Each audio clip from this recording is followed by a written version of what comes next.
Gentlemen, long day. I forgot to plug in my microphone and start talking. Welcome to another 3count with Gino. Sorry, just fixing the mic there. It's been a long week, as you can see. I forgot to plug in my microphone. I will be doing a review of AEW pay-per-view that just happened, Revolution. I just gotta watch it at some point. I saw some of the clips. Some rather retarded stuff happened on that, but we'll talk about that when I actually watch the pay-per-view. I had a fun time for that. See, I don't really shit on AEW. I heard it was outstanding from a coworker of mine who's also a diehard wrestling fan. But today, it's going to be all about Raw. And a little bit more teasers and leading into WrestleMania, as we are about 3.5, 4 weeks away, 3 weeks away.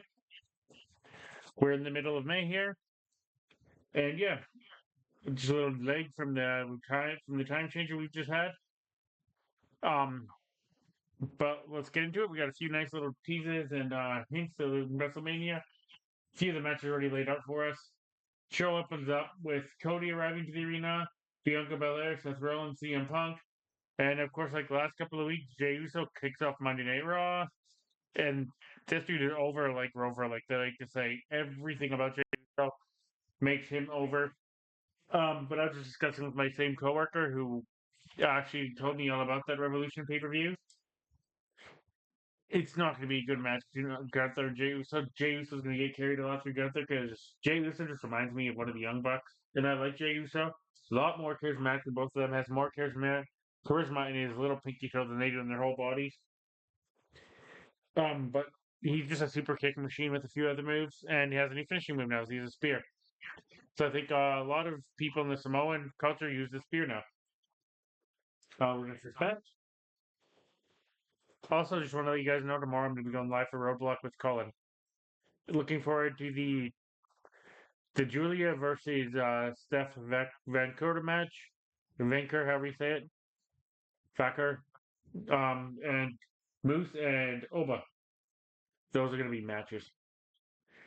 So the first match of the night here on Raw is Jey Uso versus Austin Theory. Austin Theory got to carry most of the offense, and anyone knows me, and I know I will say this now for the first time on the show, but I've talked to outside of the show. Been a big Austin Theory fan since the first time I got to lay eyes on this dude. Absolutely charismatic as fuck. Got a good look to him, and can go in the ring. He has a lot of moves you haven't seen before. Like he has a rolling through the middle rope stunner and flatliner type moves. Does lot of different moves you haven't seen before. Can carry a match on his own. Had a great show versus Jey Uso. Like I said, control most of it. Predictable what was going to happen. He ends up getting beat. Austin Theory attacks Jey Uso after the match. He gets beat down. So next week in Belgium, we got Austin Theory versus Jey Uso. But for the second straight week, Gunther leaves Jey Uso laying unconscious in the middle of the ring, and next week probably number 3. More so cementing the fact that Jey Uso is winning the title at WrestleMania. How long they keep the title on him for, I have no clue, because he's very limited in what he can do. And eventually, the cracks will show. And I'm a Jey Uso fan. I have been a fan of the Usos for over a decade and a half that they've been in the WWE. But cracks show on people that are very limited in their abilities. And I like Jey Uso, but unfortunately very limited in his abilities in the ring. All right. Um, Following that, we had Logan Paul come out, and he gets a really shitty promo, and gets Andrew Sanchez or Schultz, sorry, comedian who's at ringside involved. Schultz talks shit about him. Logan Paul's gonna beat him up. AJ Styles comes out, makes a save, and instead of a cringy moment, keeps calling Logan Paul out, and Logan Paul just walks away. So I guess we're gonna be getting AJ Styles versus Logan Paul at either Belgium or WrestleMania.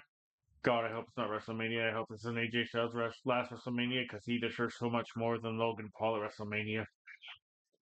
The guy botches promos. The guy botches in-ring moves. Like I don't know if you guys have seen it, but more people that have come out in wrestling, such as Kevin Nash, and just they critique how bad Logan Paul is. He should have got to NXT. Kevin Nash said it. He's like, I know what my friends are doing at this one. He he does not belong on the main roster yet. He's just a bad person. So I can't even look at the camera when I say that because it's true. Go over, like, read up history on Logan Paul. Very bad dude. If you live under a rock, I guess you should read up your history on him.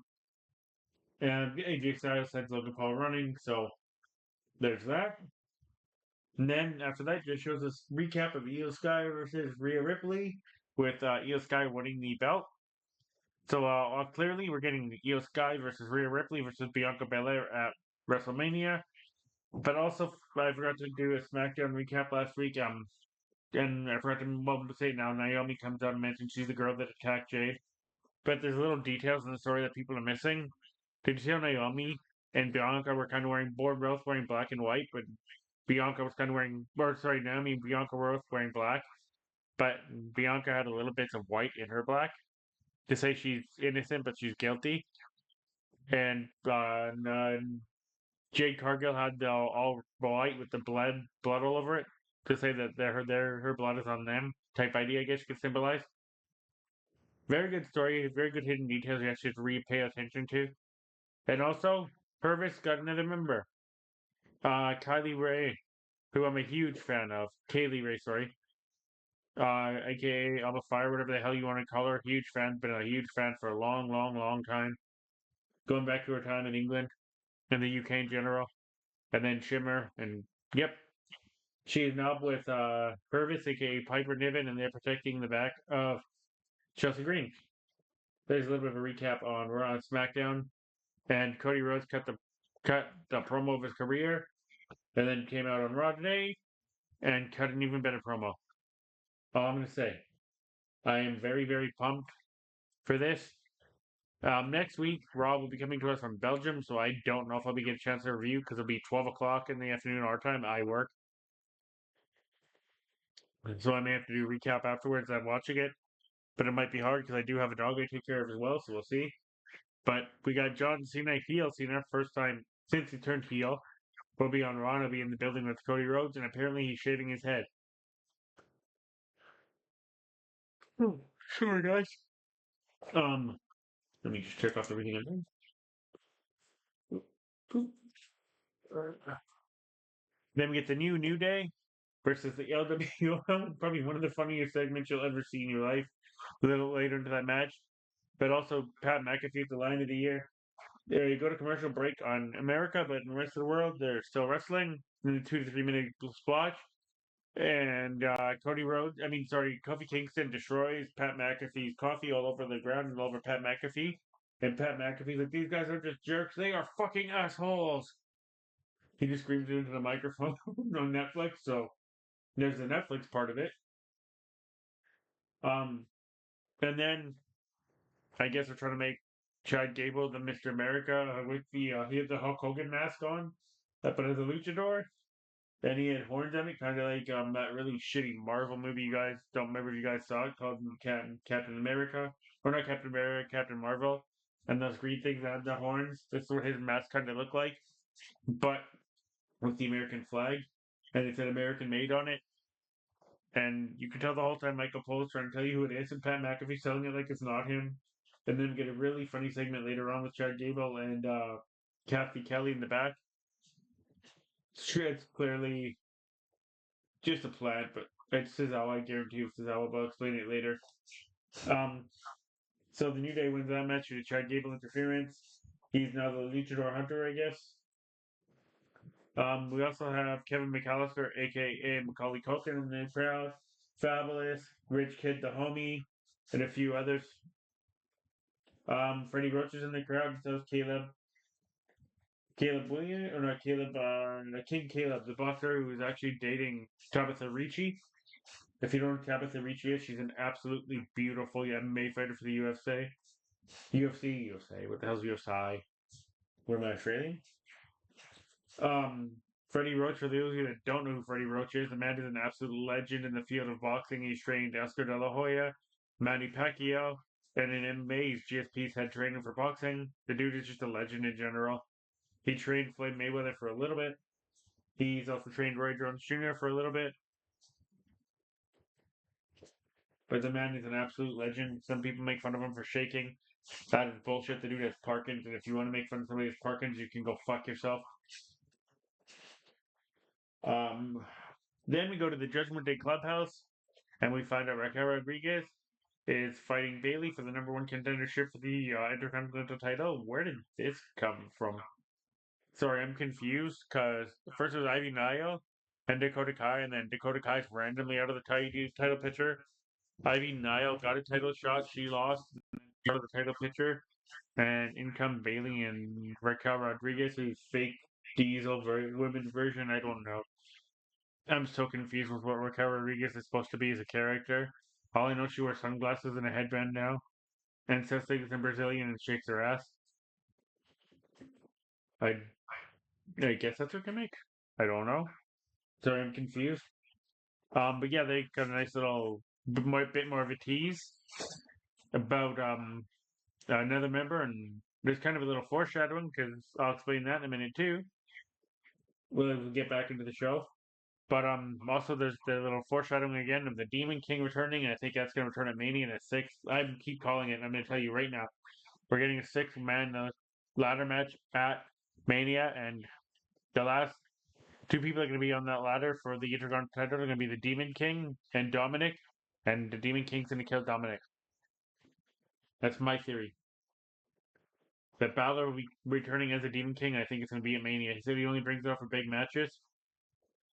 Well, first off, we're getting Balor versus Braun at Raw Belgium next week. I think Dominic's going to do something to screw Balor over because he tells him he gets a title match with him for him versus Braun next week. Like I was saying, we got Bailey versus Raquel for number one contender to the IC title this week. Still trying to make sense of that. You guys tell me I don't. Maybe I missed something on Raw, but I don't remember them ever coming close to getting into the Intercontinental title picture. Since Raquel's a women's tag team champion, maybe they can plant the seeds here, and we're gonna get Alexa come in kind of screw Raquel due to the fact that Liv's been screwing Alexa lately and beat her twice. And now lead to tag team match at Mania. I don't know because I'm not sure where the hell they're going with this. But they get an interview with Lyra Valkyria and Jackie Redmond in the crowd. That's where I was kind of hoping that I'd have Ivy come out and attack Lyra, but saw more on that supposed injury need she did. And Lyra put over Ivy big. I don't blame her. I was just getting better and better and better with every match. Surely the Creed brothers are off TV for a while now because they've got to help film Tough with Daniel Cormier. So I don't know what they're gonna do there. Um, Cody, like I said, Cody comes back has a fire promo, and he ends up with saying, "I'm the captain now," as in John Cena used to be the captain, but this is a new generation, and he's the captain of this generation. And then, as you can see, when they're interviewing, when Raquel Rodriguez is walking through the backstage area, if you kind of look closely in the little background, there's American Alpha or in the dressing room talking, and then you see they zoom in on two people talking, and it's Lyra Valkyria, or sorry, not Lyra Valkyria, it's Maxine Dupree and Zoe Stark. Where'd Shayna Baszler go, and why are these two talking now? Is Zoe Stark and Maxine going to form a tag team, and they're going to be at Mania? Where's Shayna Baszler? Also, if you guys haven't heard the story yet, the other reason Jade was off TV for a while is she got in a huge feud and scuffle with Shayna backstage. And apparently in that Clash of the Castle match, when it looked like Shayna was actually choking, um, Jade was tapping, and they had come into direction saying she's tapping. The referee missed it. Shayna was actually choking Jade unconscious, and Jade panicked and started tapping, and it wasn't part of the match. That's why the referee didn't pay attention to it, and the commentators weren't supposed to say something, and they did. But yeah, and apparently every girl backstage is siding with Shayna over Jade. And can I be honest with you guys?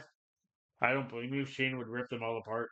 Shayna's a legitimate killer. They're just a lot of them are pretty girls who are good wrestlers, but Shayna's a legitimate badass. All I'm gonna say. And then I guess you can say we got the shock of the night, the month, the year, the weekend, whatever. We had a good match between Lyra and Bailey. That was shock number one. Sorry, not Lyra. Raquel and Bailey.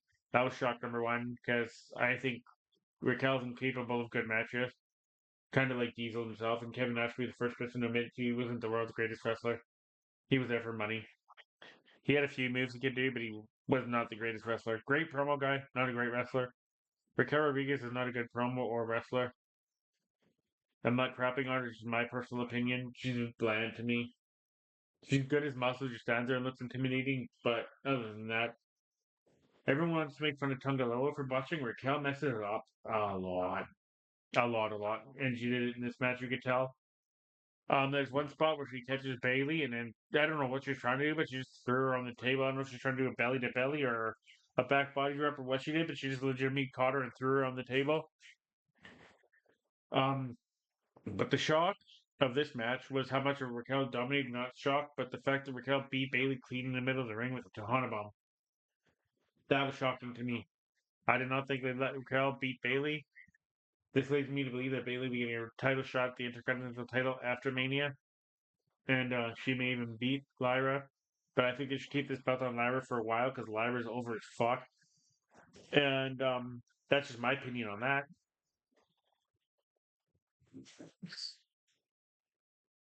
Like I said, not the greatest match. It was just there. Still, I'm still trying to make sense of why it was there, but it was there.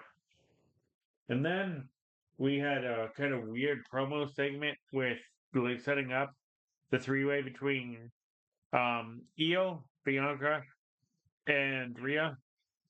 Just seemed kind of awkward force in there. They both pie face Io out of the way. Io gets angry, slaps them both, leaves, points at the side. So I think we're getting, despite the rumors of Rhea being hurt again, I think we're getting Io versus Rhea versus Bianca at Mania. Excuse me, guys. Sign me up. I'm all for it.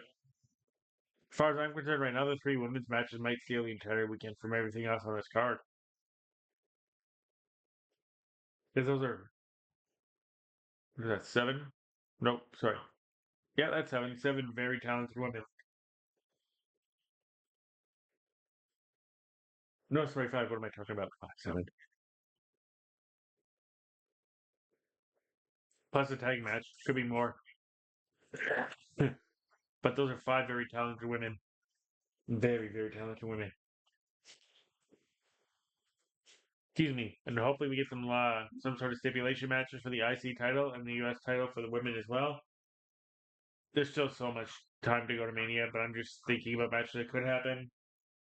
And they kept foreshadowing throughout the whole night. They were playing back all great cage matches that happened on TV. The last one that had Seth Rollins involved in it. That was over 10 years ago. And Seth Rollins is on the first cage match on Raw in 10 years. And his first is CM Punk. And I did see highlights of the Will Ospreay and Kyle Fletcher match. Will Ospreay's a fucking freak, that's all I'm gonna say.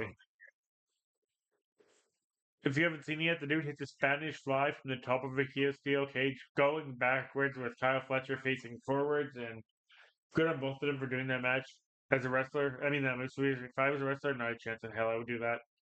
There's a huge failure. Either gonna knock yourself out or you're paralyzed. Not a chance I would let anyone do that to me or do that myself. Good on them for both having trust in each other to do that.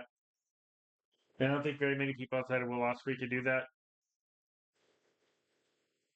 And I love how Will Ospreay, and also no disrespect to Will Ospreay, but I like your comments of how you were in the WWE. All fans would just come in their pants because of the fact you're in the WWE and you're just talking shit about you because you're in AEW.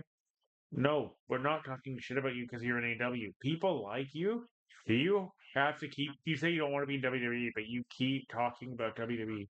If you don't want WWE and WWE just do anything to your life, keep it out of your mouth. It's clearly fucking with your head that you had the chance to go there and you said no and you realize you kind of messed up and you're in this company where they give you titles and take it from you a week later.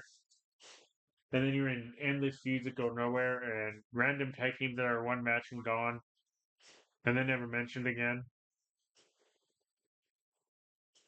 I guess that's a Tony Khan books thing because, like I was discussing with my buddy at work today. Sorry, going off topic here. What happened to that whole golden or not golden elite? That a new elite with Okada and Jack Perry and the Young Bucks. They all lost their titles and they're just randomly all off the TV. And Okada shows up once every couple of months now. And different day, different company, different discussion. Sorry, guys. But we get to the steel cage match, and you. This is how steel cage match should be played in a blood rivalry. Absolutely brilliant. Great storytelling from both. They just beat the piss out of each other half the time, just standing in the cage and going toe to toe with punches, using the cage occasionally for weapons. Six superplex off the steel cage from Rollins to a Punk, and then it happened. He's been gone off TV for a little bit, maybe a month. We get Roman Reigns' return, and he drags Seth Rollins out of the cage. Therefore, Rollins wins the cage match, and him and Punk are now 1-1. Punk won the debut on Raw. Punk Rollins wins this one now. And he just absolutely murders Seth Rollins outside of the ring. And at one point, he has Seth Rollins' mouth on the steel steps, and he says, "Bite the curb. I'm going to end you." He's about to stomp him. Everyone jumps out of the ring to stop Rollins, stop Reigns. Reigns turns his head and looks in the cage, and he sees his wise man. But his wise man is doing something.